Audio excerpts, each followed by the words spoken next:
kung sa akin ay aayon din. Dahan-dahan, dahan-dahan, tamang pagkakataon ay darating. Nakahandang ibigay ang lahat upang makuha.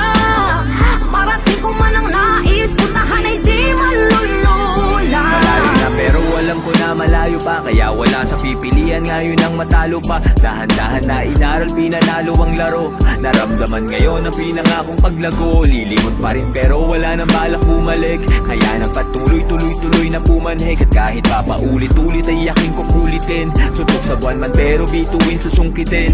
Namunga na kaya patuloy lang diniligan. Dinalawan ko yan, hindi ko lang hinilingan. Kung anong meron ako, produkto yan ang aking pawis. Sinulat kwento gamit lamang aking lapis. Tapos ngayon dahan-dahan na natutupad. Nung kahapon dahan-dahan na nahuhubad. Nasilip na liwanag pero di man lang nasilaw. Maganda na hinaharap at